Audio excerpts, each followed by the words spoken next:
Olá, pessoal, boa noite, tudo bom? Como vocês estão? Sejam todos muito bem-vindos. Bem-vindas, na verdade, né? Estamos só em mulheres aqui, vou manter a conversa no feminino. Boa noite, sejam todas muito bem-vindas à nossa reunião secreta.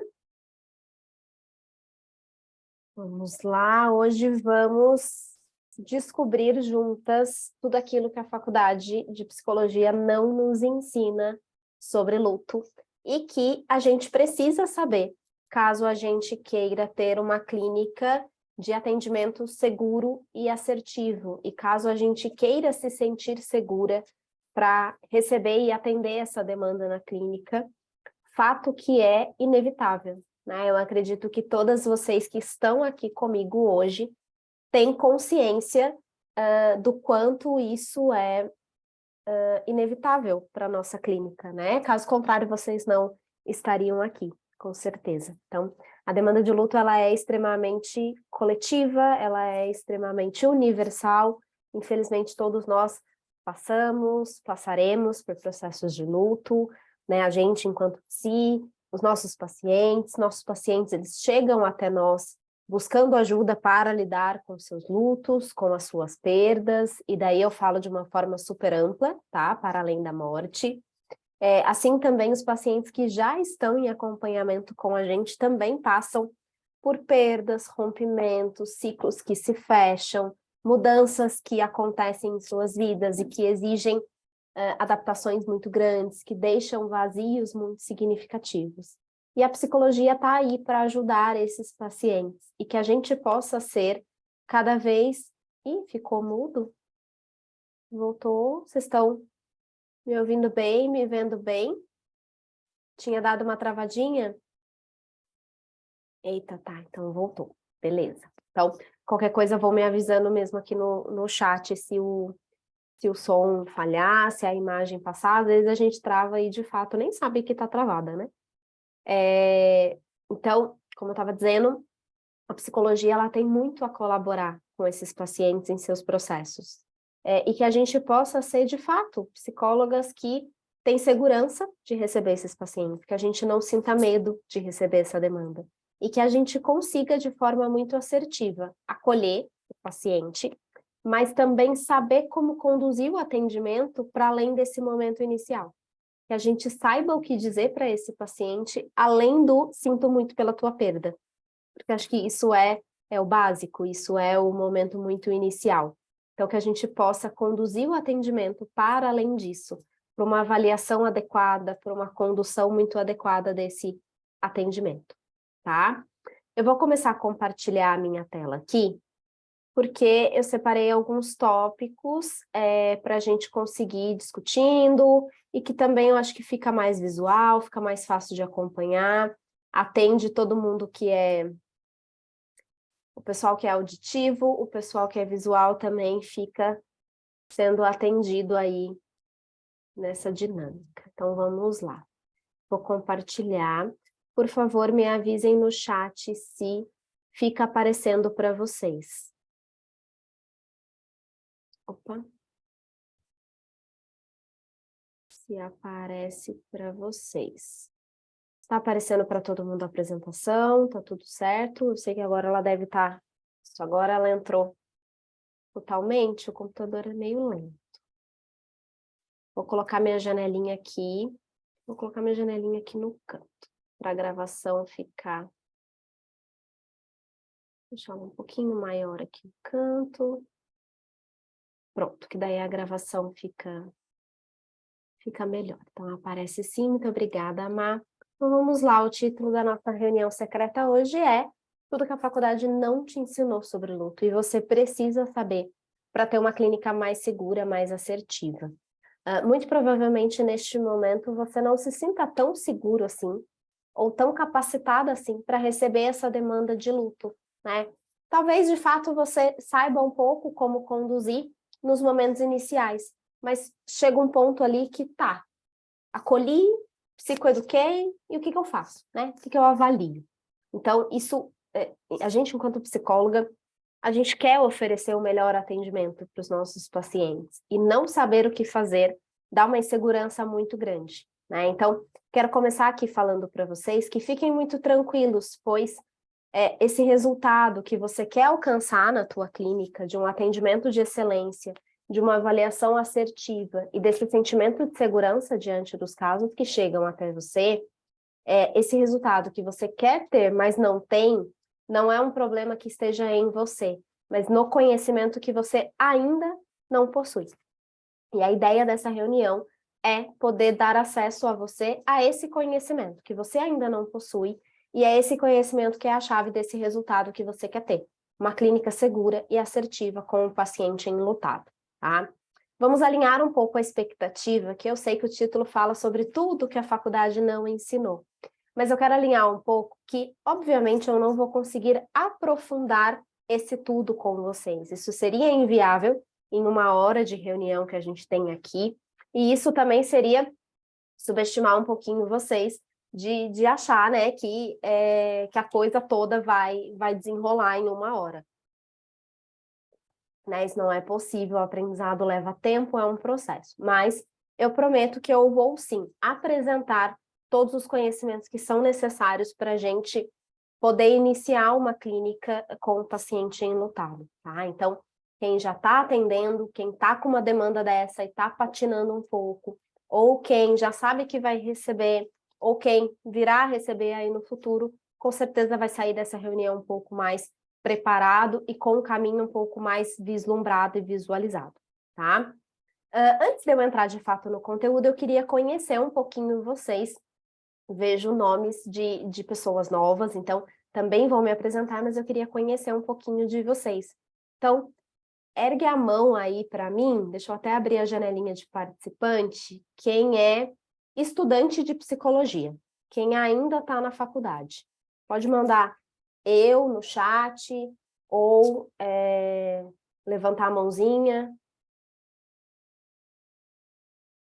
Legal, Maiara, Vitória, Ana, Maria, Neide. Legal. Beleza, temos bastante estudantes. Quem é já psicóloga formada? Jaqueline também ainda é estudante. Quem já está formada? Daiane. Ana, Larissa, formada.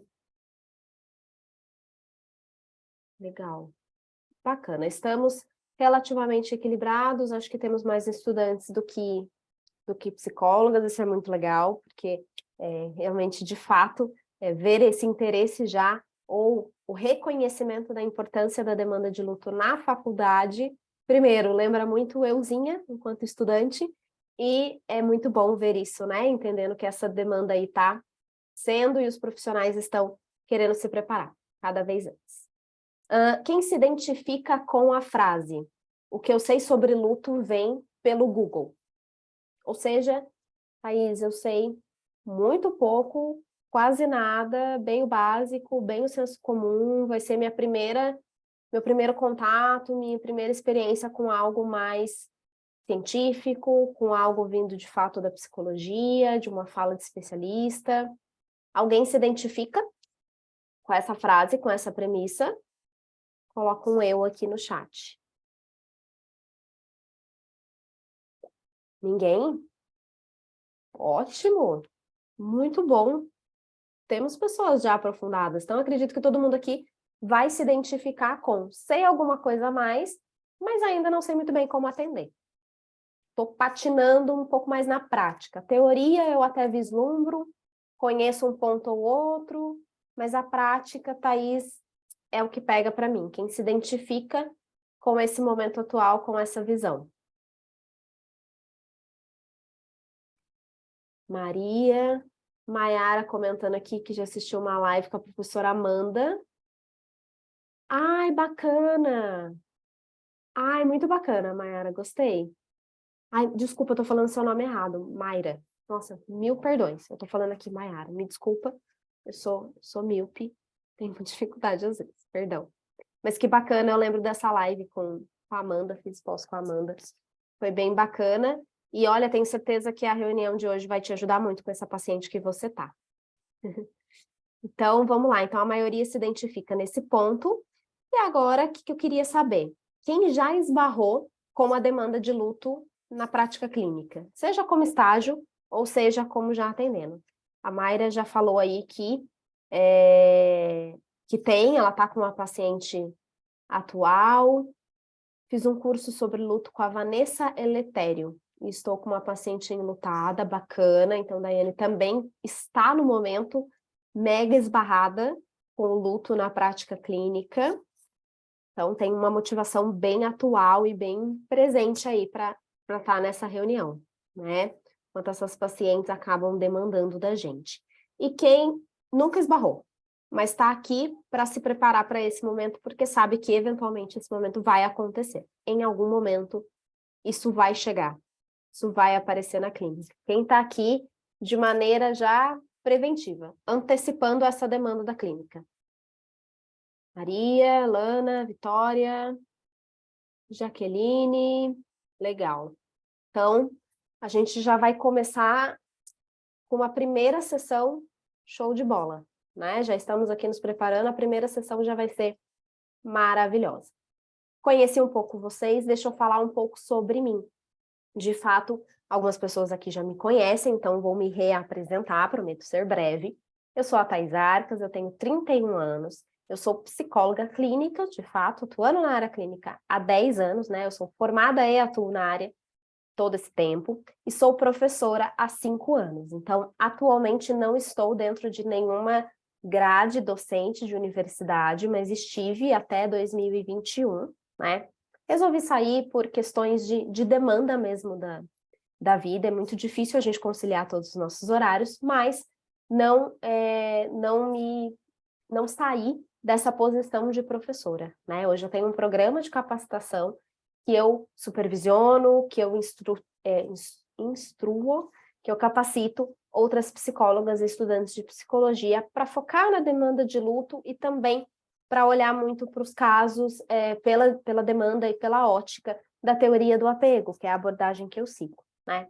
Eu sou curiosa, interessada sobre o tema de luto desde os 14 anos e sempre fui muito estudiosa, mesmo antes de entrar na faculdade de psicologia. Então, quando eu entrei na psicologia, eu já entrei com o tema de luto muito na minha cabeça. Eu comecei a me interessar por esse tema. É muito comum, né, quem trabalha de forma especializada com a demanda de luto, a gente se motivar a estudar sobre isso depois de uma experiência pessoal. O luto, ele é uma experiência que bagunça tanto a nossa vida, que de fato, quando a gente não tem nenhum conhecimento e vive um processo de luto, muitos questionamentos começam a surgir. E isso acho que motiva a gente para encontrar respostas, né? Então, a minha motivação foi muito do processo de adoecimento do meu avô, que teve um câncer, e durante o processo de adoecimento dele, eu me questionava muito o que será que passava na cabecinha dele de saber que ele ia morrer, né? Então, ele não falava muito sobre isso, ele não dava abertura, né? Então, eu tentei tirar esse questionamento da minha cabeça ali, ao vivo com ele, mas não tive muita abertura, então tive que lidar com isso de outras formas, né? E desde que eu comecei a trabalhar com luto, estudar muito sobre luto, muito por conta na faculdade, né? Porque de fato não tive acesso a nada de luto. Eu sempre fui muito, vou colocar como militante do processo de validação e acolhimento. Sempre foram os pontos principais que me chamavam a atenção em relação a luto. Sempre me incomodou muito pessoas que passavam por perdas não tão reconhecidas, não tão validadas. Vou dar um exemplo aqui, uma mãe que acaba passando por um aborto e perde seu bebê antes de conhecê-lo ao vivo, né, ainda na gestação, e tem que escutar frases do tipo, ai, mas que bom, que pelo menos foi no começo e você não o conheceu. Ou ainda, mas você tem que pensar que você vai engravidar novamente, né? Frases que, obviamente, a pessoa acha que ela está trazendo algum tipo de validação, ela acha que ela está oferecendo algum tipo de consolo para a enlutada, mas acabam trazendo muita invalidação e falta de acolhimento. Isso sempre me incomodou muito, então eu acho que a bandeira principal que eu levanto muito nos casos de luto, no atendimento, na psicoeducação, na capacitação de outros profissionais, é em relação à validação e acolhimento, né? E eu me chamo Thaís, mas vocês podem muito me chamar de Tá, inclusive eu até prefiro, não gosto muito que me chamem pelo meu nome, não sei se mais alguém tem essa síndrome, de que quando alguém me chama pelo meu nome, eu acho sempre que tá bravo comigo. Então, eu não gosto muito, mesmo em posição de professora, de terapeuta, pode me chamar de tá, que eu até prefiro Thaís aciona meu alarme, que acho que escuto com a voz da minha mãe, né? Então, essa é um pouquinho de mim. Hoje, eu sou a psicóloga que trabalha com uma clínica quase que 99% de pacientes enlutados por morte, tá? Embora existam outros tipos de luto, obviamente. Mas eu já fui muito a aluna insegura que tinha medo de atender casos de luto, né? Eu tinha muito medo, eu fugi muito dessa demanda, eu fui levada a acreditar e eu abracei a ideia de que eu era muito nova para lidar com aquilo. Eu me formei com 21 anos e eu escutei muito em alguns processos seletivos para a área hospitalar de que eu era muito nova para lidar com aquilo, de que eu não ia ter bagagem, de que eu não ia ter estrutura para lidar com a morte. E por muito tempo eu me deixei acreditar disso, né? E eu acabei deixando de lado algo que era muito sonho meu. Ainda bem que o luto, eu tentei deixar o luto, mas o luto não quis me deixar. Então, por muito tempo eu fugi do assunto, mas o assunto estava lá. Ele aparecia na minha clínica, ele aparecia nas minhas pesquisas de pós e mestrado, ele apareceu sempre na minha vida. E na clínica escola, eu atendi uma paciente enlutada, lembro muito dela, com muito carinho, uma viúva, uma senhorinha. E naquela época eu atendi ela muito achando que a minha função, enquanto terapeuta, enquanto psicóloga, era curar o luto dela e tirá-la daquela dor. Perdão. Desculpa, gente. Resíduo de tosse e pigarro. A minha função fosse tirá-la daquela dor, buscando, ajudando ela a buscar uma superação. Hoje, com o conhecimento que eu tenho sobre luto, eu gostaria de pegar essa senhorinha, encontrar ela, levar no meu consultório e atendê-la de uma forma completamente diferente. E oferecer talvez o acolhimento dela que ela de fato precisava. Hoje eu vejo que, claramente, muito do meu erro foi por falta de estrutura mesmo, por falta de conhecimento e por falta de orientação, né? A orientadora que eu tive naquela época, para vocês verem como é muito defasado mesmo essa capacitação mais adequada para luto. A orientadora que eu tinha, a supervisora que eu tinha na época, ela não me passou nada sobre luto, ela não me deu indicação de leitura, ela não me disse como trabalhar. Eu acabei atendendo aquela paciente de uma forma como se ela não estivesse enlutada. Era como se a demanda dela não fosse luto, a demanda dela fosse a ansiedade ou o medo, que também eram demandas, mas o meu atendimento, hoje eu entendo que o meu atendimento ali para ela, naquele ano de universitária, foi como se o luto não existisse, porque a gente não cuidou dele da forma que precisa ser cuidado, né? Eu queria muito ter a oportunidade de atendê-la de novo, mas infelizmente isso não é possível. Então, que eu possa perpetuar isso com outros pacientes, né? Entender que, de alguma forma, eu consegui, sim, ajudá-la. Eu lembro que ela me deu um livro do padre Marcelo Rossi, escrito, que ela se identificava muito e que tinha ajudado muito ela em todo o processo com a gente junto, e ela me deu, eu ia falar autografado, mas assim, assinado com a letrinha dela, eu guardo até hoje o livro tá amarelinho já, né, 10 anos, mas eu guardo com muito carinho, porque de fato, né, ali o fato dela ter alguém, o acolhimento em si, já foi de muita ajuda, né?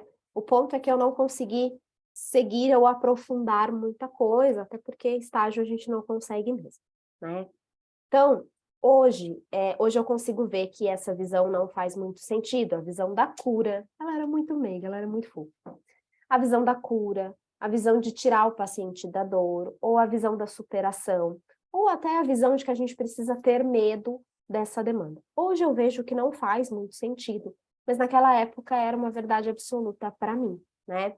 E daí eu quero saber de vocês, até esse presente momento, quem tem um pouco dessa visão, né?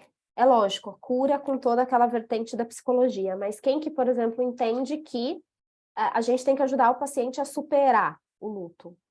E, gente,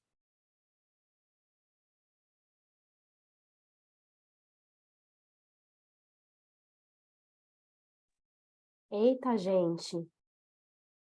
Meu Zoom caiu. Voltei. Caiu do nada, não sei o que aconteceu. Vocês me escutam, me veem bem? Tudo ok agora? Nossa, que doideira, gente. Agora sim. O Zoom tinha travado em alguma parte antes, ou vocês estavam me escutando bem?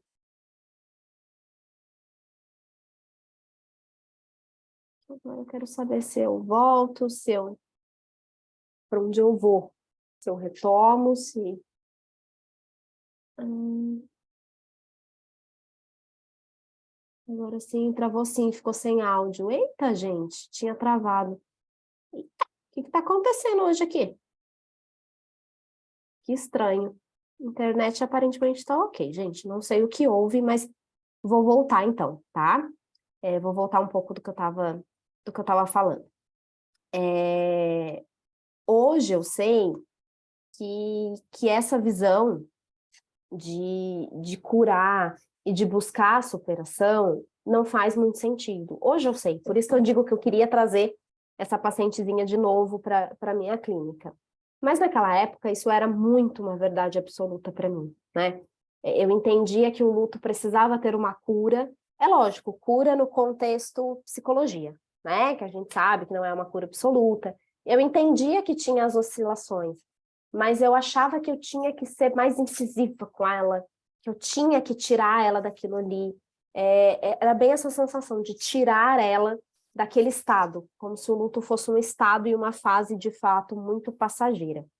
E daí eu queria saber aqui se alguém tem essa visão hoje, se alguém talvez esteja buscando isso na tua prática clínica, se alguém, até por falta de conhecimento de outros modelos teóricos, entende que a superação é um objetivo terapêutico com o paciente enlutado, ou até se alguém ainda tem medo de receber um tipo de demanda assim na clínica. Podem comentar aqui no chat comigo.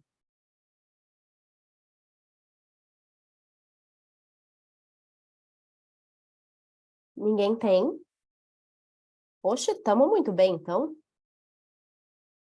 Particularmente, procuro acolher o caso que estou lidando. Sim, o acolhimento é a base, né? Então, estamos assim, anos-luz na frente, gente. Mas, enfim, essa era eu, enquanto eu estava na faculdade. Vocês estão muito melhores do que eu. Vamos lá, medo eu tenho de receber esse tipo de demanda, mas sei que não posso tirar o sofrimento da pessoa. Muito legal, Giane. Espero que teu medo reduza um pouco ao final dessa reunião de hoje. A Ana está falando que tinha muito medo até perder minha sobrinha e mãe. Agora consigo trabalhar a demanda. Sinto muito pelas tuas perdas. Imagino que não tenha sido fácil, né? Não sei se foram juntas, enfim. Mas eu acho que de fato talvez nos aproxime um pouco mais, né? Tem o seu lado positivo, a nossa experiência pessoal, com certeza ela colabora, torna a gente um pouco mais próxima da dor do paciente, mas também é um ponto que a gente precisa cuidar, né? Vou falar um pouquinho sobre isso. Fiz alguns trabalhos de voluntário no Hospital do Câncer, muito bacana. E a faculdade não ensina nada, é verdade. Você falou agora de câncer, eu lembrei. A minha primeira experiência um pouco mais tátil e um pouco mais perto, fora, né, depois que eu já tinha formado, foi também como voluntária numa casa de apoio a pacientes oncológicos. Eu amava atender meus pacientezinhos, eu amava aquele trabalho. Saí por conta de que a casa mudou toda a estrutura, a minha dinâmica também mudou, né, de demandas, mas foi minha primeira experiência já formada, assim, como psicóloga, foi voluntariando nessa casa. E também foi uma experiência para lidar com a morte de uma outra forma ali, né, no tete a tete, no cara a cara. Mas então, eu era essa pessoa que estava errando muito na faculdade, né? E se você também está fazendo isso, né? Pelo jeito, ninguém está fazendo, muito bom, estão anos-luz na minha frente já, mas existem alguns outros erros também que a gente comete na prática clínica de luto antes de ter o conhecimento adequado e completo sobre isso. Achar que existem as fases do luto, né? Eu acredito que essa já é uma desmistificação um pouco mais presente no momento. Mas embora a gente saiba que não existem as fases, às vezes a gente se pega tendo uma conduta que tem ainda um olhar um pouco faseado, digamos assim. Junto com a ideia das fases, achar que existe uma superação do luto, né? Achar assim, saber que o luto não é feito só de 5 fases, mas achar que o luto é uma fase na vida e que vai haver essa superação total do luto. Avaliar e considerar apenas as reações emocionais do paciente também é um erro da nossa prática clínica. O luto, ele mexe com o lado emocional, obviamente, mas com mais um tantão de coisa da vida e dimensões da vida do paciente. Considerar o luto apenas pela visão da perda, então achar que apenas a circunstância da perda que importa. Então, por exemplo, às vezes eu recebo algumas dúvidas pelo Instagram de como que eu atuo com luto materno, como que eu atuo com luto por suicídio. É lógico que tipos diferentes de luto e de perda, né? Então, uma perda trágica, uma perda muito rápida, elas são fatores de risco e elas têm as suas especificidades. Por exemplo, o suicídio é um tipo de luto que tem uma especificidade muito grande, é um tipo de perda muito trágica e traumática. Mas a nossa atuação clínica, tanto a avaliação quanto a intervenção, não é por blocos do tipo de perda, né? A gente considera não só as circunstâncias da perda.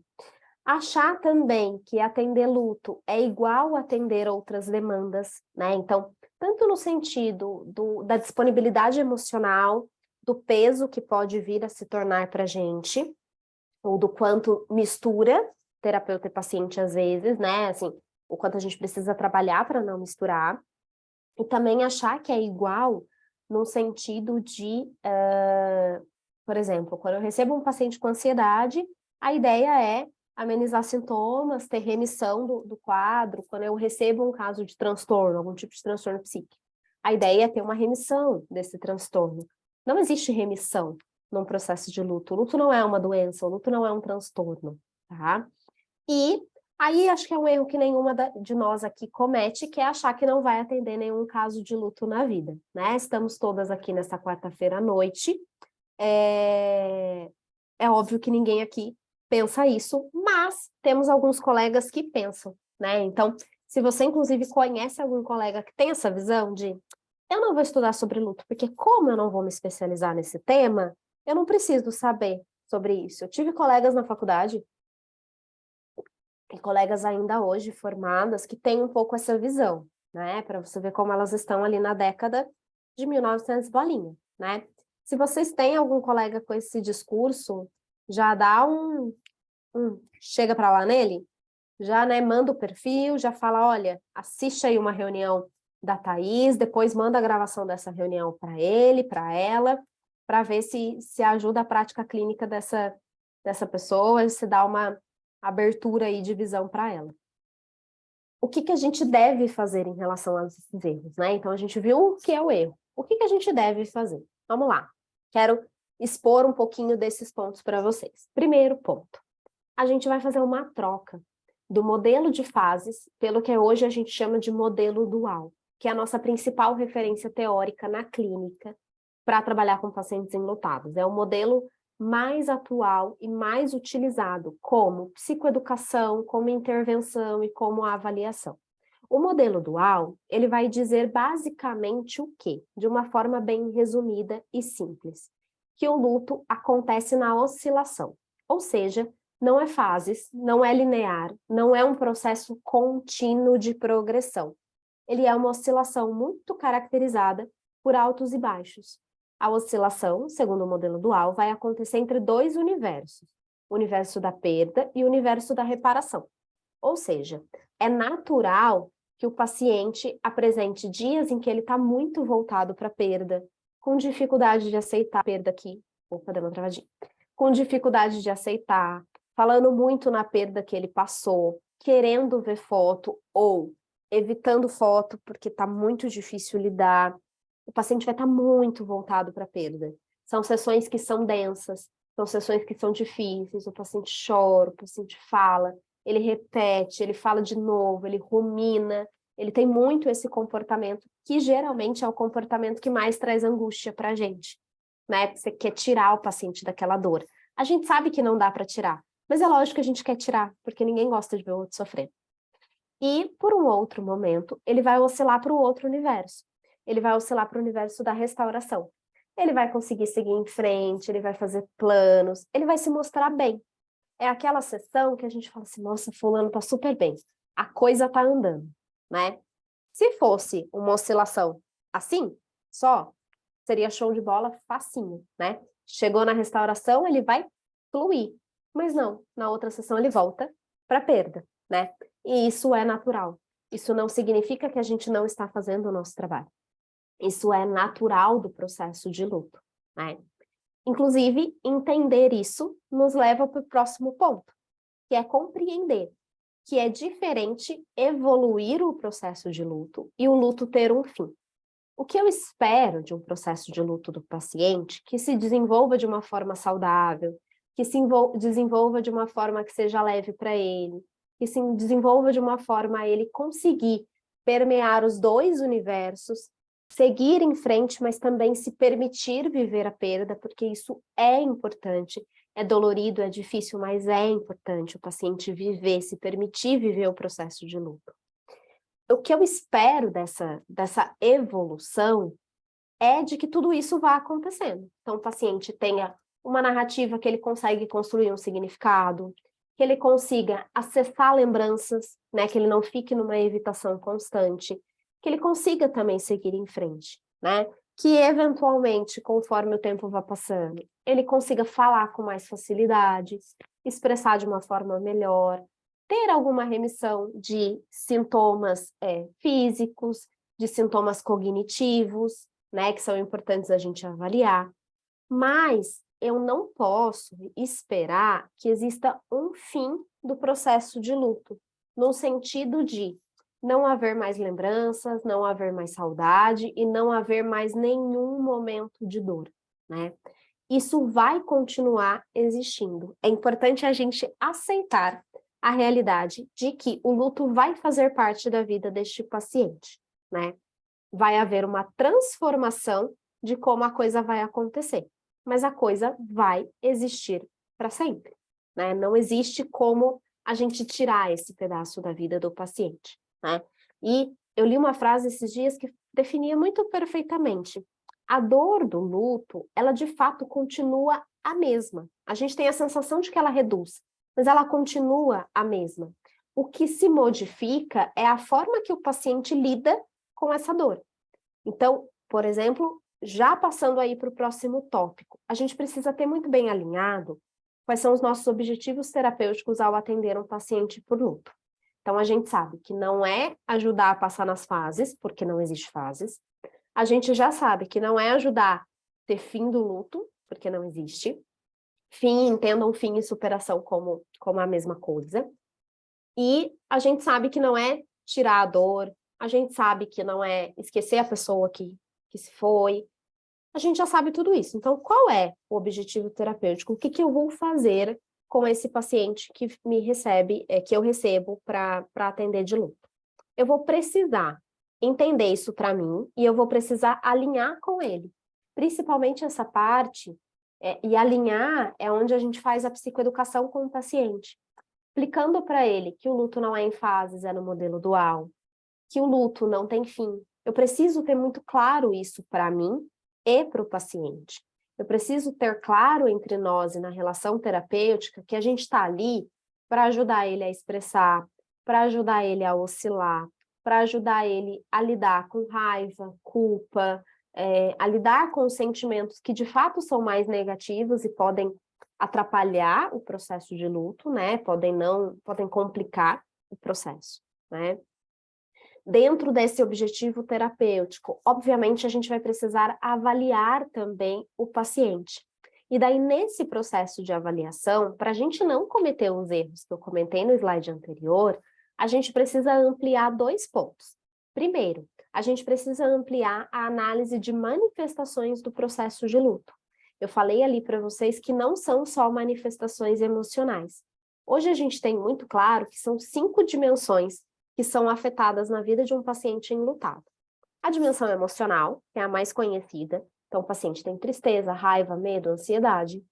A gente tem a dimensão física, o paciente apresenta cansaço, ele apresenta dores de cabeça, ele apresenta dores no corpo, né, que podem não ser associadas a outro diagnóstico. A gente tem dimensões cognitivas, fica difícil prestar atenção, fica difícil ter foco, fica difícil o processo de memória, o paciente fica com uma névoa mental ali, e parece que toda atividade que era básica, que era simples, começa a ficar muito difícil. O paciente é alterado na dimensão social, ele quer se isolar mais, ele tem dificuldade de manter novas relações. E o paciente tem manifestações espirituais.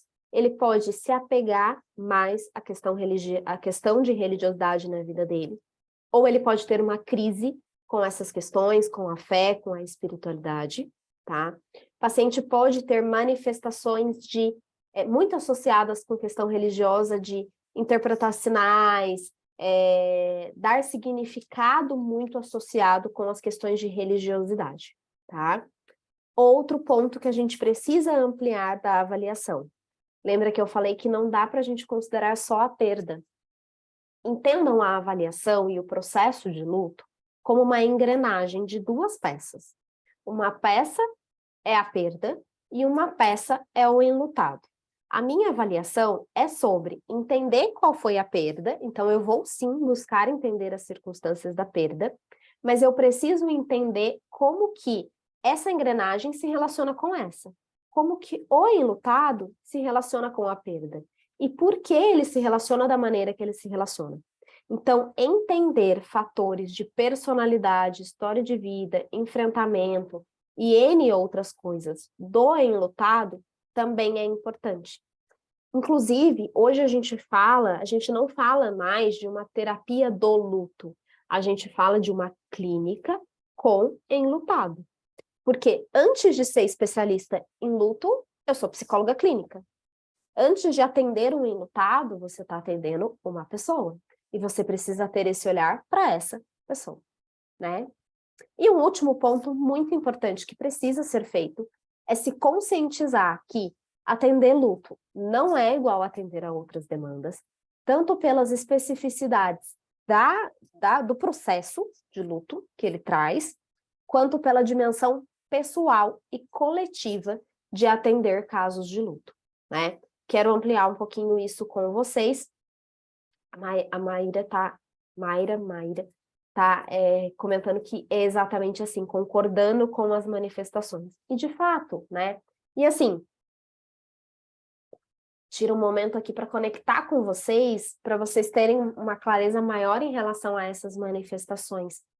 Quem aí, me escutando falar das manifestações, identificou que sentiu muitas delas, talvez principalmente as manifestações cognitivas, de dificuldade de foco, de concentração, memória ruim, no período da pandemia, que a gente estava ali isolado, mesmo que não tenha perdido alguém para a Covid. Quem aí se sentiu extremamente assim, nesse período? Durante a pandemia, estávamos todos nós vivendo grandes processos de luto. Ah, Thaís, eu não perdi ninguém, mas tu também estava enlutada. A gente perdeu nossa rotina, a gente perdeu nossa estabilidade, a gente perdeu nosso senso de segurança, a gente perdeu toda a noção de mundo presumido que a gente tinha, que é essa noção de futuro, do que vai acontecer.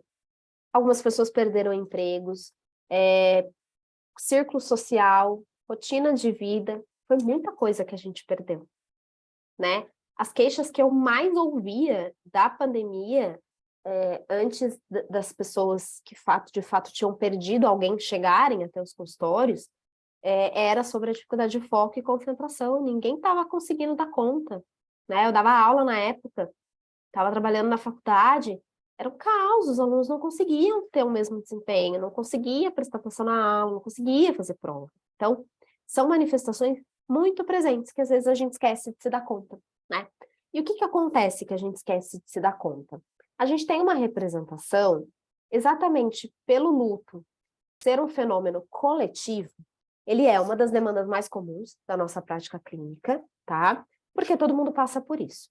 E por ser coletivo, ele é bem específico porque ele conecta muito com a gente. Então, quando eu falo aqui a palavra luto para vocês, isso aciona na cabeça de cada uma que está aqui, de cada uma das pessoas que está aqui nessa reunião, aciona uma representação que vocês têm. Essa representação, ela é formada pelo contexto familiar que vocês vivem, pelo contexto cultural, social, religioso e experiências pessoais, seja de perdas que vocês passaram, ou seja de algum enlutado que vocês conhecem de uma forma mais íntima. Não existe alguém que não acione automaticamente uma representação, quando a gente fala a palavra luto.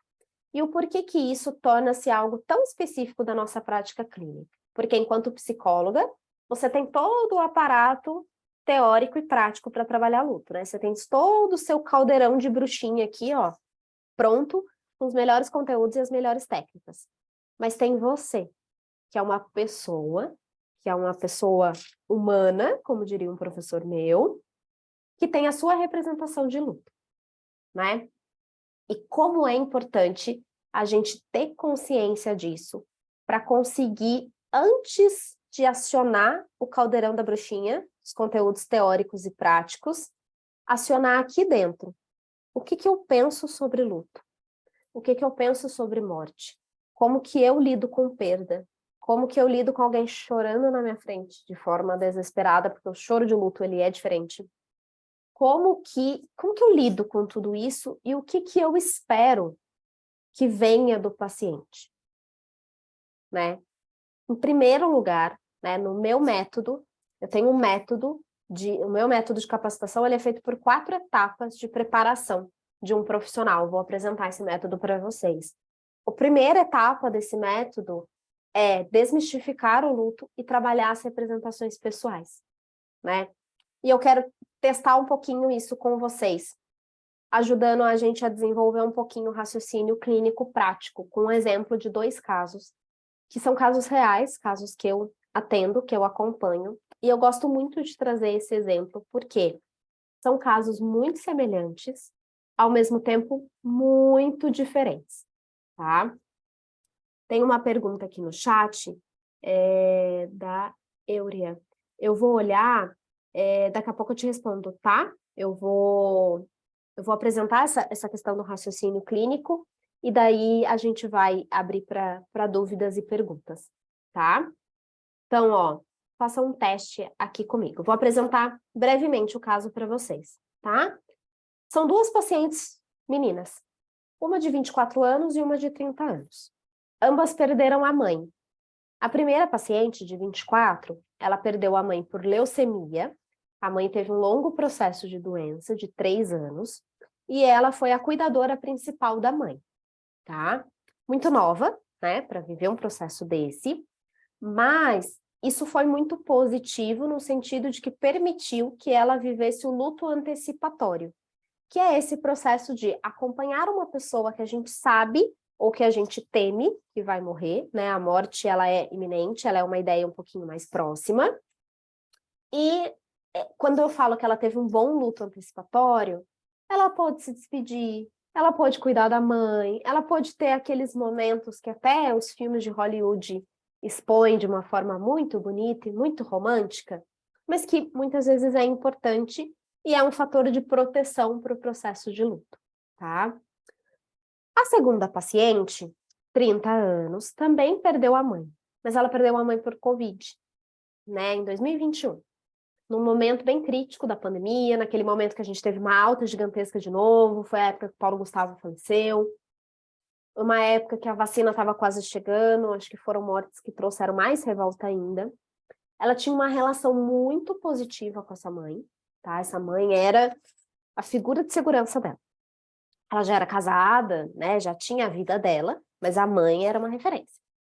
E por conta da Covid, ela não pôde cuidar, ela não pôde acompanhar, ela não pôde se despedir, deixou a mãe ali para ser internada, e a mãe, 20 dias depois, falece, e é isso, né? Toda aquela situação da Covid que a gente conhece bem, né? Quero que vocês respondam aqui no chat quem vocês acham. As duas pacientes estão em acompanhamento comigo, tá? E elas perderam no mesmo ano, na mesma época. Então, elas têm o mesmo tempo de luto. Vejam como são casos muito semelhantes e dizer para vocês que elas têm o mesmo nome. Olha que coincidência. Quem vocês acham, a de 24 ou a de 30, que está vivendo hoje um luto mais complicado, que ainda traz questões do processo da morte da mãe para resolver? Respondam o que vocês acham, quem vocês acham que é e o porquê que vocês acham que é.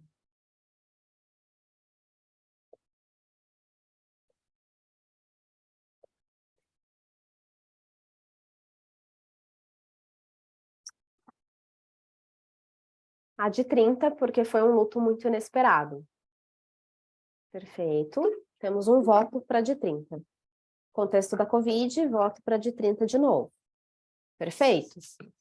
A de 30, não tem uma despedida. Perfeito. Os argumentos de vocês estão perfeitos. Paciente 30 por não poder cuidar da mãe.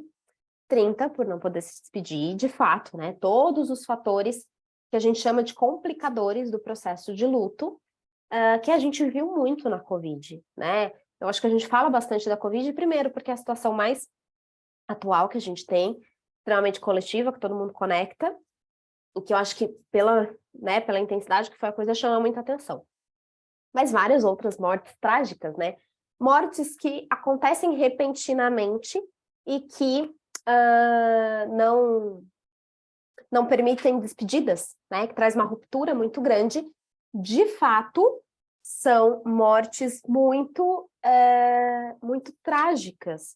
Trazem um rompimento muito grande e é muito complicador para o luto. Beleza. Vou falar para vocês, na minha cabeça, eu respondo a mesma coisa, né? A paciente de 30, e assim, na minha cabeça sempre existe, sempre não, mas de início existiu, né? Perdi minha família repentinamente, o sentimento de não ter despedido. Perfeitamente. Inicialmente, quando eu recebi essas pacientes, elas começaram terapia não muito longe uma da outra, né? Elas são casos muito coincidentes, assim.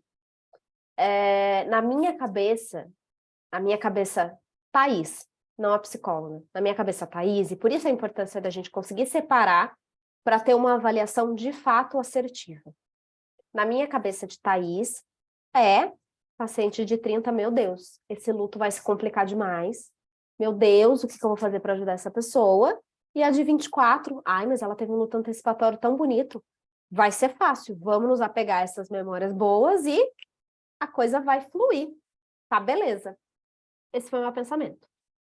E eu digo para vocês hoje, 2 anos depois de terapia, a paciente de 30 está super bem, ela fala da mãe, ela sente não ter se despedido, isso é uma demanda, obviamente, é uma falta muito grande, mas o luto praticamente não é mais a demanda prioritária dela.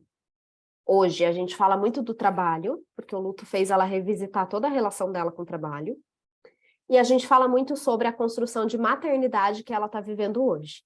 Obviamente, isso desperta também conteúdos do luto, né? Porque como ser mãe, tem a minha mãe por perto.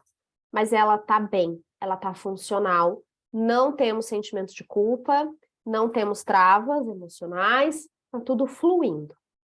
A paciente de 24, todo mundo esperando que ela estivesse bem, não é? Sim, mas ela não está. Ela vive um luto complicado. A gente já oscilou com várias outras demandas, mas ela tem dificuldade para expressar a perda. Ela tem muito sentimento de culpa, muito, que é difícil ela desgarrar disso. Ela tem muitos pensamentos intrusivos da época que a mãe estava doente. Ela tem gratidão por as memórias que ela pôde construir com a mãe, mas ao mesmo tempo ela tem um negócio com esse momento de cuidado, né? Se eu fosse só pela minha expectativa em relação ao luto, talvez a minha avaliação não tivesse pego os pormenores, né? As circunstâncias da perda, é isso mesmo que vocês falaram. Para paciente de 30, a circunstância da perda é muito pior do que, ai meu Deus, do que a da paciente de 24, né? Não é que é muito pior, eu não quero pôr em escala, porque a gente não consegue fazer isso, mas ela tem características que demonstrariam que estaria mais complicado. Mas, quando eu olho para as pacientes, quando eu olho para a de 24, quando eu olho para a de 30, a de 24 ela tem muita pouca condição de lidar com a perda dela. Ela não tem apoio social, ela tem uma questão cultural muito misturada e muito difícil. Ela tem uma questão familiar muito difícil, ela tem uma questão de personalidade extremamente rígida, o que dificulta ela lidar com mudanças. Em compensação, a minha paciente de 30 anos, ela tem uma estrutura social, uma estrutura de apoio, uma estrutura de trabalho, uma estrutura de não ser dependente da mãe no momento da morte, e uma estrutura de personalidade e o apego, o tipo de vínculo que era construído cada uma com a sua mãe, é muito diferente. A de 24 tem um apego muito inseguro, ambivalente, de quase dependência dessa mãe. Já a de 30 tinha uma relação super positiva e um apego seguro, que são fatores que a gente precisa considerar na avaliação e que são fatores muito mais protetivos do que o peso da circunstância da perda. Numa gangorra, com ela acabou se equilibrando. Poderia ter sido diferente? Poderia. A paciente da perda da Covid poderia ter sobressaído muito mais as circunstâncias da perda e ela estar pessimamente. Mas as circunstâncias dela importaram muito mais do que as circunstâncias da perda. Eu tinha muita substância para poder trabalhar, coisa que eu não tenho tanto com a paciente de 24. Ela tem uma condição, uma circunstância que envolve ela muito mais difícil. Então, o raciocínio clínico precisa envolver muito do enlutado, não só sobre a perda. E a gente precisa o tempo todo trabalhar e lidar com as nossas expectativas, porque de fato eu esperei que a paciente de 24 fosse ficar muito melhor do que a paciente de 30, né? Olha a vida mostrando para mim que tá nem aí para o que eu tô esperando, porque eu tô planejando, né?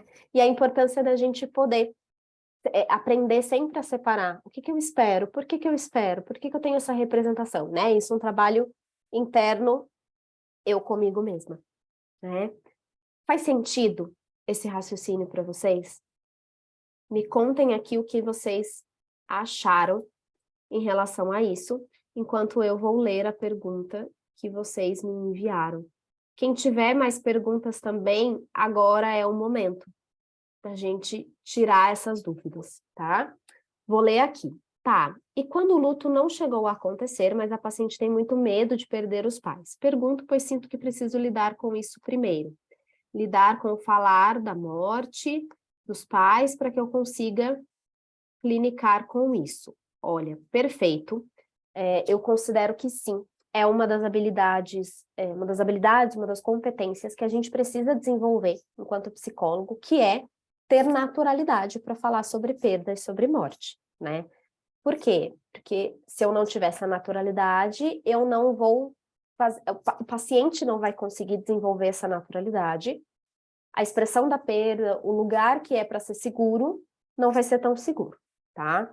Então, de fato, isso precisa ser algo que a gente precisa trabalhar na gente, independente se a gente tem medo ou não, né, de perder alguém. Quando eu falo de ter medo ou não, é porque eu acho que o medo sempre vai existir, tá? Eu não acho que o objetivo precisa ser a gente tirar esse medo, mas entender o que que esse medo está aqui me comunicando. Vamos lembrar lá do filme que eu amo fazer referência, que é o Divertidamente, né? Para quem não assistiu, fica de tarefinha para entender sobre o que eu vou falar. As nossas emoções, elas têm todas elas uma finalidade. E o nosso medo, ele sempre vem denunciar algo que não está legal, né? Não significa que o seu medo de perder seus pais está denunciando que seus pais não estão bem. Não é isso. Não é uma denúncia mística de previsão de futuro, tá? Teus pais, de fato, a ideia, o que geralmente a gente espera, é de que os pais faleçam antes da gente, né? Assim, seguindo o ciclo da vida. O que talvez o seu medo possa estar denunciando e fazendo assim, olha, presta atenção aqui em mim, é sobre a vida e não sobre a morte. Maria Helena Pereira Franco, que é uma rainha do luto aqui no Brasil, ela fala muito sobre o medo da morte está diretamente conectado ao medo da vida, porque morte e vida fazem parte da mesma linha do tempo. Então, os pacientes que mais temem a morte dos seus entes queridos são pacientes que talvez quando a gente vai investigar e veja se isso faz sentido para a tua realidade, é de medo de que a morte chegue antes de eu ter a sensação de que eu vivi uma vida bem vivida. Então, quando a gente tem o medo de perder alguém, é talvez o nosso medo de perder aquela pessoa antes da gente sentir o que a gente viveu o suficiente com ela. Ponto 1, acho que a gente nunca vai ter a sensação de que viveu o suficiente com as pessoas que a gente ama. Eu acho que isso sempre vai ficar, né? Trabalho muito isso com os meus pacientes. Ponto 2, talvez seja o medo chamando você para aproveitar, chamando você para viver, né? Porque se a gente fica muito focada no medo da morte, a gente deixa de viver, e isso, na verdade, é uma morte em vida, o deixar de viver. Então, que o seu medo possa ser, para você, a construção de um significado para te chamar para a vida, não para te tirar da vida e te colocar no pensamento só sobre a morte, tá? Espero que tenha ajudado, que te ajude a construir algum significado em relação a isso, tá? Vou ler mais perguntas. Maíra fez um comentário de que fez todo sentido, a contextualização. Exatamente. Tá, e quando um familiar está com uma doença terminal, como câncer, como trabalhar essa preparação com o paciente? Bacana. Eu acho que tem muito a ver com isso que eu falei, que eu acabei de falar em relação ao medo da morte, tá? Importante abrir espaço para poder falar da realidade da morte, porque o que mais acontece são pacientes que não querem olhar para isso, né? Então, assim, meu familiar não está morrendo. Então, com jeitinho, a gente precisa ir abrindo espaço para que isso possa ser falado. Primeiro, pelo bem-estar do doente que está morrendo, que muitas vezes quer falar dos medos dele, dos receios dele, e os familiares em negação não querem falar sobre isso. Ponto 2, porque se a gente traz a realidade da morte próxima, a gente entende o que a gente pode fazer enquanto ela não chega, né? E eu gosto muito de trabalhar com a ideia da construção de legado, né? O que essa pessoa vai deixar, né? A gente está pensando pelo medo e pelo receio da morte que está chegando, mas ela ainda está viva. O que pode ser construído aqui, enquanto a gente ainda está junto? Porque eu acho que isso são fatores muito protetores para o luto lá na frente. Então, essa minha paciente de 24, ela tem uma estrutura muito ruim de enfrentamento, da personalidade dela. Mas essa construção que ela teve de boas memórias e de coisas que foram construídas enquanto ainda havia vida, são fatores de proteção que eu consigo usar e explorar para ela no luto. Então, a ideia de um luto antecipatório não é necessariamente preparar essa pessoa para ela viver o luto, mas preparar o terreno para que o luto seja saudável. Porque quando a gente fala preparar, dá a sensação de que vamos preparar essa pessoa para ela não sentir dor quando o outro morrer. Ela vai sentir dor quando o outro morrer, por mais que seja uma morte esperada. Mas é preparar para que esse luto possa ser vivido da forma mais saudável e leve possível, né? Eu acredito muito nessa questão da comunicação clara, de poder falar sobre morte, né? Talvez eu seja até meio, às vezes eu me sinto meio Wandinha na vida, sabe? Ai, gente, vamos falar sobre morte. Mas é isso, eu acho que precisa ter espaço para essa conversa, sabe? Na sua percepção, a terapia do luto tem um fim? E nós, como psicólogas, precisamos perguntar todas as sessões como a paciente está em relação ao luto? Não precisamos perguntar em todas as sessões, tá? Gostei muito da tua pergunta. Eu não costumo perguntar. Eu acho que quando o assunto vem, sim, a gente faz uma conferência. Eu acho que de tempos em tempos, datas marcantes, eu acho que são bons pontos para a gente fazer o paciente refletir. Então, por exemplo, eu tenho um paciente que eu já peguei várias datas, né, de aniversário de morte. Aniversário de morte, acho tão estranho isso, mas da data de morte. Então, assim, eu tive no primeiro ano com a paciente, vi como ela lidou, beleza. Aí no segundo ano, a gente usa aquela sessão para fazer uma revisão, sabe? O paciente mesmo traz a revisão. Então, e são pacientes que, nesse tempo de terapia, várias outras demandas foram aparecendo. Então, não, eu não pergunto toda a sessão, E ter um fim, por isso que eu não gosto do termo terapia do luto. Porque se eu penso terapia do luto, eu posso pensar que sim, pode existir um fim. A terapia voltada para trabalhar o luto tem alta. Eu estou com uma paciente que está em processo de alta, porque ela está lidando muito bem com o processo de luto dela.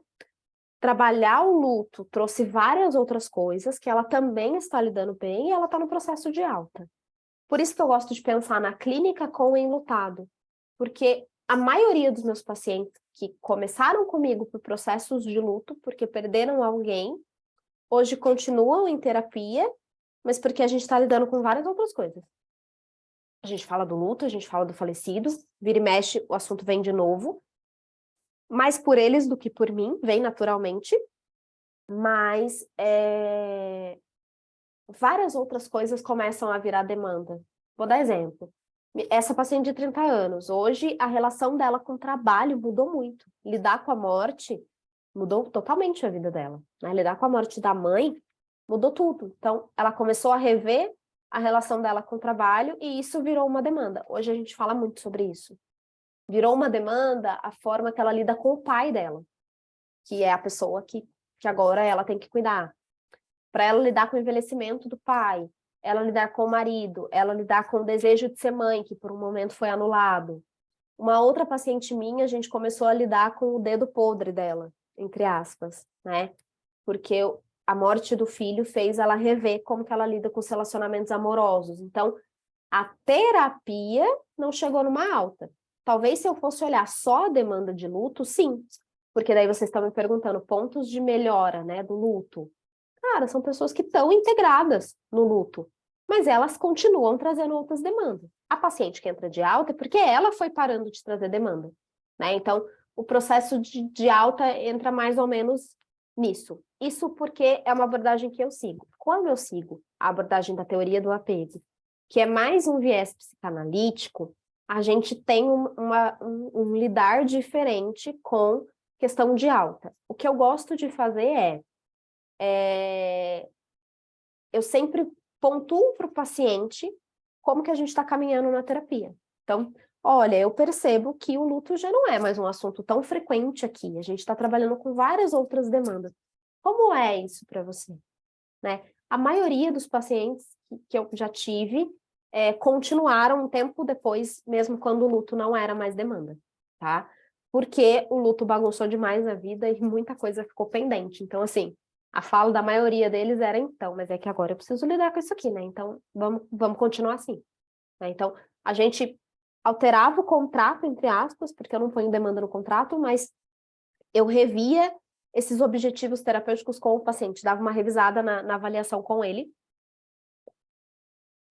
mas continua a terapia. Tá? Eu acho que daí vai muito do que você e o paciente querem desenvolver ali na terapia, tá? Gente, a ideia era dar, de fato, uma pincelada mesmo para vocês nessa construção de raciocínio clínico. Gostei muito das dúvidas que vocês trouxeram, acho que deu para a gente ampliar bastante para além disso. E acho que deu para vocês entenderem o quanto o raciocínio clínico, de fato, é muito mais complexo do que só olhar para a perda, né?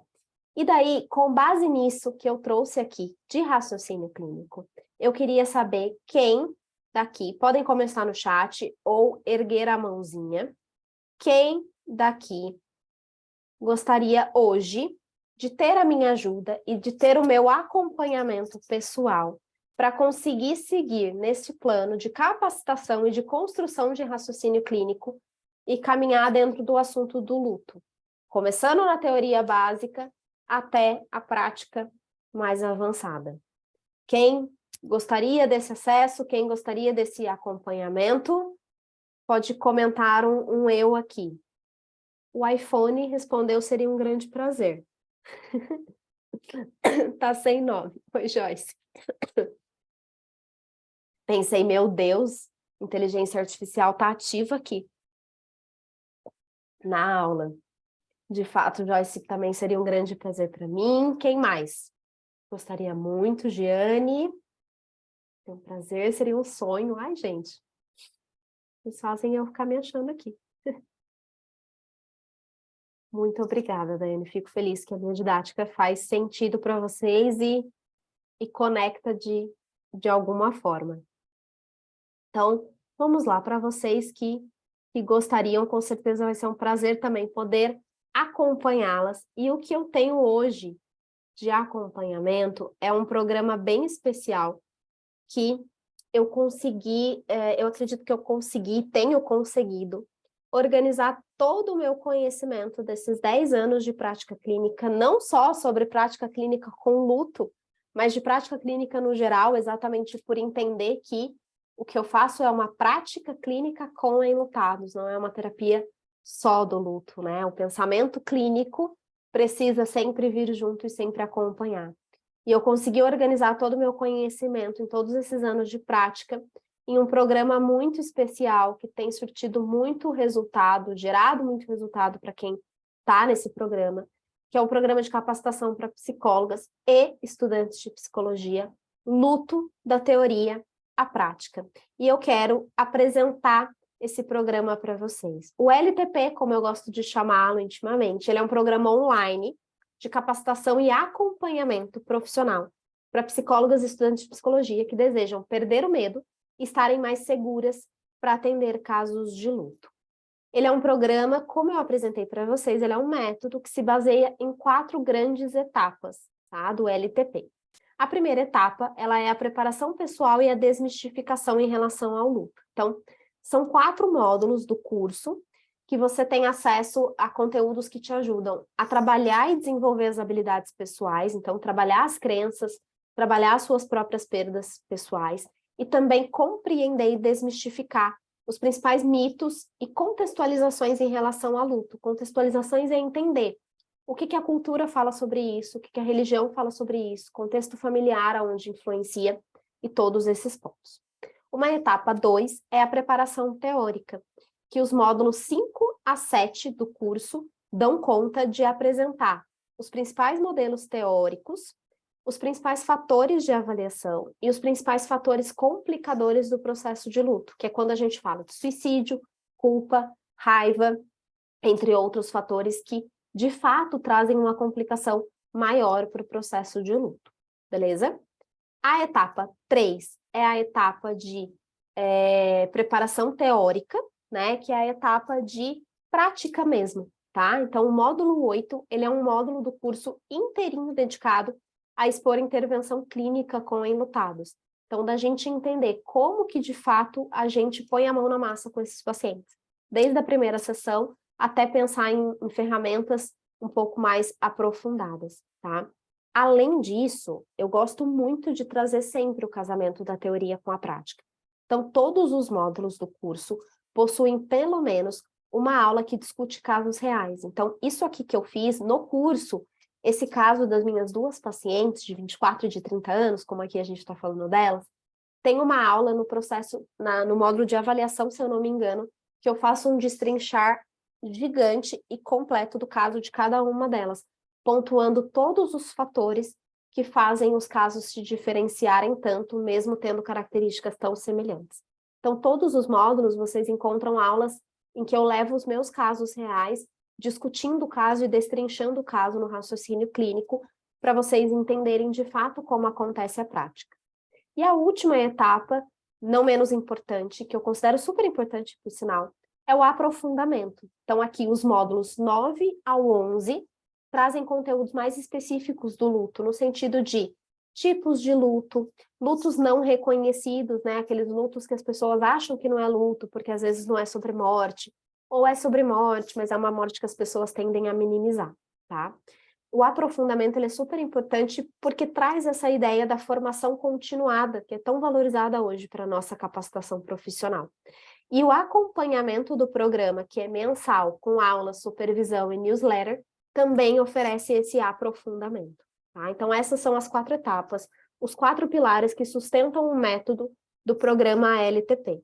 E o programa LTP, além desses pilares, ele é indicado, né? Ele é indicado para psicólogas já formadas que têm atendimento com essa demanda no consultório e querem se aprimorar mais, as estudantes de psicologia que desejam se aprimorar e se preparar para essa prática clínica, e psicólogas que também já são formadas, mas não têm necessariamente esse atendimento na clínica, mas querem se preparar, né?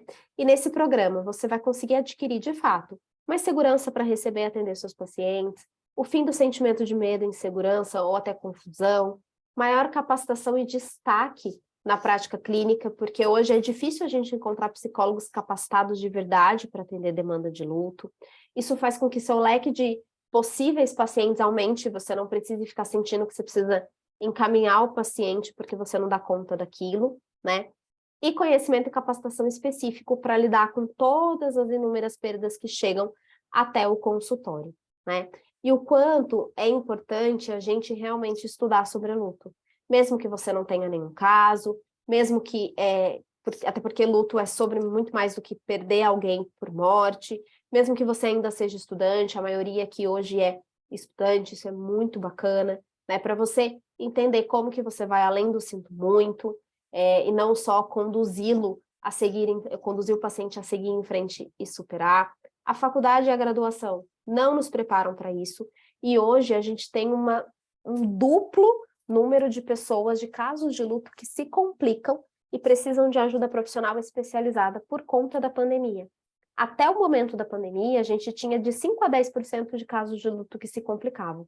Hoje a gente tem de 10 a 20%. Então, duplicou. É muita coisa. A gente precisa, de fato, conseguir ajudar esses pacientes, tá? O programa, hoje, baseado nos 4 pilares que eu apresentei para vocês, ele garante acesso, primeiro, a 1 ano de curso base, que são 11 módulos de aula, do básico ao profundo, da teoria à prática do luto, que já estão disponíveis na plataforma. Então, quando você entra para o programa, você tem acesso imediato a esse curso base. O curso base te dá um certificado de 30 horas de aula, para vocês terem mais ou menos noção. São várias aulas, mas elas são mais curtinhas, exatamente para facilitar o momento de estudo, e dá ali esse total de 30 horas, tá? No curso base, você tem análise de casos clínicos e materiais de apoio.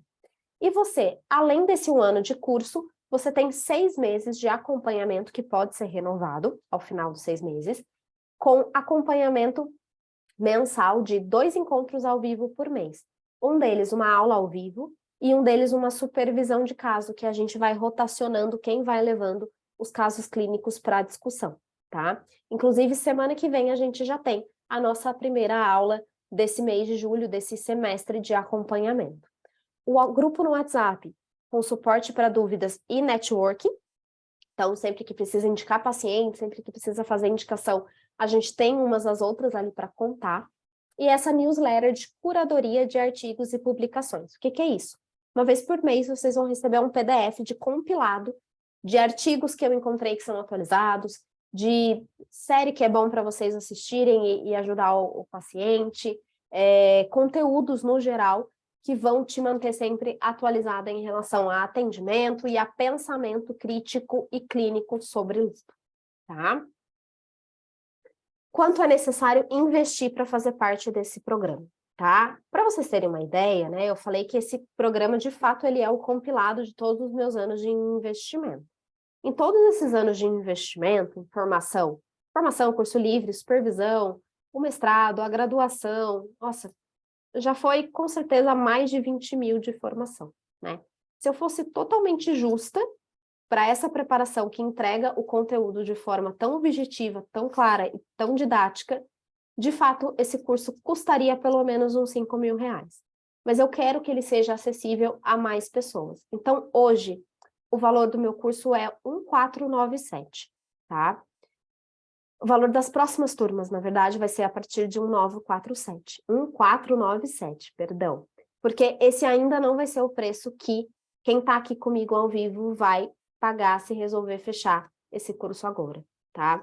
Eu tenho uma oferta especial para fazer com vocês que estão aqui comigo ao vivo, porque eu honro muito quem resolve de fato investir, que toma esse tempo, que se dedica e que caminha aqui junto comigo, tá?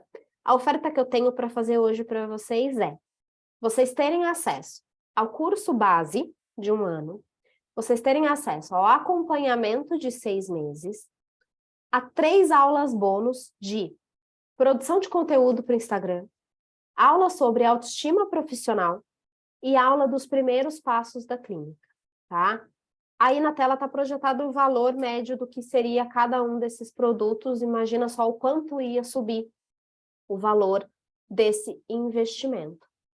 Subiria para um valor médio ali daqueles 5 mil, que eu falei, e subiria para um valor que eu sei que ficaria inacessível para muitas pessoas. Então, hoje, para conseguir de fato ampliar essa rede de cuidado para enlutados, que hoje eu acho que é o meu maior propósito que eu tenho de ajudar e capacitar profissionais, pelas próximas 48 horas, vocês vão investir 12 vezes de R$ 99,50 ou R$ 997 à vista, para ter acesso a tudo isso que eu descrevi para vocês. Curso base, acompanhamento, 3 aulas bônus disponíveis na plataforma. Tudo isso pelas próximas 48 horas. E um bônus a mais de quem fechar pelas próximas 24 horas, pelo mesmo valor eu vou somar um bônus de acesso ao meu kit de ferramentas clínicas para luto, que é um compilado de materiais de psicoeducação e materiais de avaliação prontos para vocês ou enviarem para o paciente como psicoeducação ou utilizarem na prática clínica de vocês para ajudar e acelerar esse processo e trazer mais organização. Essa é a oferta que eu tenho hoje para vocês. Hoje é quarta-feira. Meninas estão dando aqui tchau. A Keila falando aí o quanto vale a pena o LTP. De fato, a Keila é uma aluna do programa. Já tem um ano, super dedicada, super coisa, e com certeza pode falar de todos os benefícios que ela usufrui. Já está me perguntando, o valor é acreditado mensalmente ou o valor total? Existem as duas opções. A plataforma, quando você coloca o cartão, se você tem um limite, a plataforma, ela debita, ela já coloca esse valor em toda... Ela utiliza o valor total do limite do seu cartão. Se o cartão que você coloca não tem o limite do 997, ele vai fazer o parcelamento inteligente, que é todo mês cair a parcela de R$ 9,950, tá? Então, existem as duas opções de pagamento hoje em dia. Existe a opção de pagamento de você fazer dois, né, meio a meio, então fazer uma parte no Pix e fazer uma parte no cartão. Existe a opção de você parcelar, existe a opção de fazer Pix, boleto, e existe esse parcelamento inteligente, e existe para quem é afiliado ou alguma coisa, ou produz alguma coisa na Hotmart e tem saldo, na Hotmart você pode usar este saldo. Inclusive, quem entra para o programa torna-se afiliado do programa, ou seja, quando vocês entram, vocês conseguem retirar um link próprio de vocês para venderem o curso também. A cada venda que vocês fazem do valor do curso, vocês recebem 15% de cachê, né? Como fica para vocês. Então, vocês ainda conseguem recuperar o dinheiro investido do curso depois que vocês entram e fazem vendas para amigas, tá? Para quem quiser e puder entrar no programa dentro dessa oferta e aproveitar essa oferta que está incrível, com certeza vai ser um prazer acompanhar vocês nessa jornada de capacitação, tá? Eu agradeço demais a confiança de vocês no meu trabalho, em estarem aqui dividindo esse momento. Eu vou parar de compartilhar a tela com vocês e eu vou colocar aqui no chat o link do meu WhatsApp para quem se interessou e quiser entrar em contato comigo para fechar o programa, tá? Então, quem tiver... Ai, meu Deus, eu vou colocar aqui no chat. Quem ficou com alguma dúvida em relação ao parcelamento, a forma de pagar, quiser, né, a gente pode tentar conversar aí, fazer uma parte por Pix e fazer uma parte parcelado, tá? Agradeço demais a participação de vocês. Meu WhatsApp tá aí, fico disponível ao longo dessas 48 horas com essa oferta válida para vocês. Hoje é quarta-feira, então até meia-noite de sexta-feira, essa oferta do 997 fica válida, tá bom? Muito obrigada a presença de todas. Nos vemos numa próxima reunião, certo? Um beijo para vocês, gente. Boa noite, bom descanso.